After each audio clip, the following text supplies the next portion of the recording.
Di sini saya akan menjelaskan tentang peran akuntan milenial di tengah pandemi COVID-19.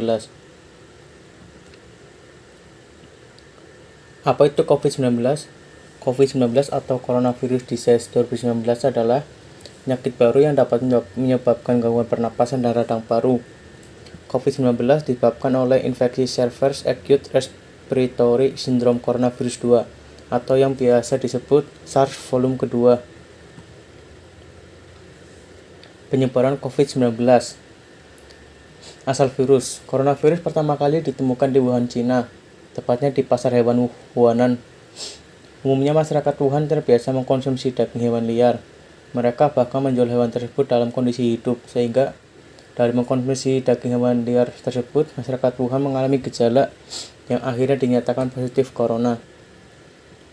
Coronavirus awalnya menular dari hewan ke manusia, namun kemudian diketahui bahwa coronavirus juga menular dari manusia ke manusia. Awal mulanya kemunculan coronavirus di Indonesia diduga terjadi karena penularan langsung dari orang yang terkena virus. Menurut Jokowi, penularan terjadi karena perempuan Indonesia bertemu dengan orang Jepang yang masuk ke Indonesia dan ternyata membawa virus corona. Penularan COVID-19. Masa inkubasi COVID-19 rata-rata 5-6 hari. Yang kedua, risiko penularan tertinggi diperoleh di hari pertama penyakit, disebabkan oleh konsentrasi virus pada sekret yang tinggi. Yang ketiga, periode presimptomatik karena kemungkinan virus menyebar melalui droplet atau kontak dengan benda yang terkontaminasi. COVID-19 utamanya ditularkan dari orang yang bergejala atau simptomatik ke orang lain yang berada jarak dekat melalui droplet. Droplet merupakan partikel berisi air dengan diameter kurang lebih 5-10. Penularan droplet terjadi ketika seorang berada pada jarak dekat kurang lebih 1 meter dengan seorang yang memiliki gejala pernapasan, misalnya batuk atau bersin, sehingga droplet berisiko mengenai mukosa atau mulut dan hidung atau konjungtiva atau mata. Gejala COVID-19. Gejala yang pertama kalau terkena COVID-19 adalah demam, rasa lelah, dan batuk kering.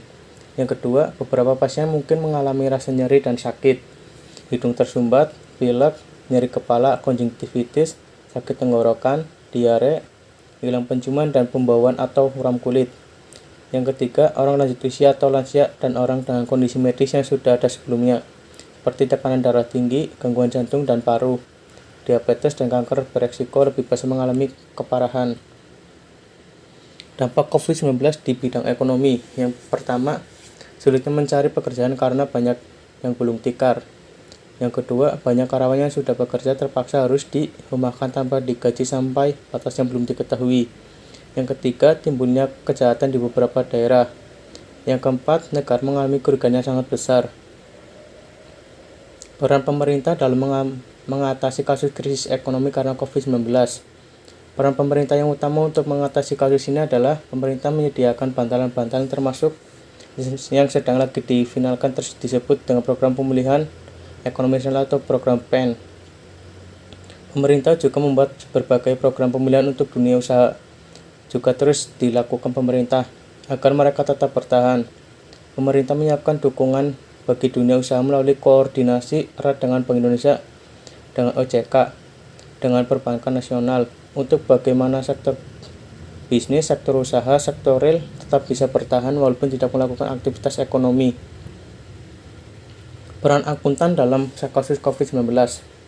Peran saya sebagai mahasiswa akuntansi memiliki peran penting dalam membantu sektor bisnis dan perekonomian dalam memaksimalkan peluang. Di era sekarang bisa disebut era digital, kita harus bisa menjadikan teknologi sebagai alat atau dalam upaya mencapai tujuan mulai dari Sustainable Development Goals atau tujuan pembangunan berkelanjutan. Aspek terpenting yang harus diperhatikan profesi ini di era revolusi industri adalah bagaimana akuntan di dunia harus memiliki perspektif bahwa pada profesi kita lah disandarkan terbentuknya trust atau kepercayaan dan akuntabilitas yang tinggi dalam perekonomian digital. Keberhasilan ini secara konsisten akan memiliki dampak penting dalam upaya mencapai sasaran SDGs. Akuntan profesional dapat memberi pengaruh luas dalam setiap usaha menuju sasaran pembangunan berkelanjutan, mulai dari mengembangkan program baru, manajemen risiko, hingga memberi bukti akan sebuah keberhasilan esensial. Tugas utama akuntan dalam SDGs antara lain mendorong bisnis untuk memenuhi persyaratan SDGs melalui peningkatan kemampuan inovasi, menekankan pentingnya perilaku etis, fokus pada praktik terbaik dalam governance, dan membantu sektor bisnis dalam pelaporan keuangan mereka. Intinya peran utama kita adalah mencari jalan keluar untuk masalah atau kasus ini untuk di masa yang akan datang dan bisa membantu masalah ekonomi di suatu negara. Terima kasih. Sekian presentasi dari saya. Kurang lebihnya saya mohon maaf. Wassalamualaikum warahmatullahi wabarakatuh.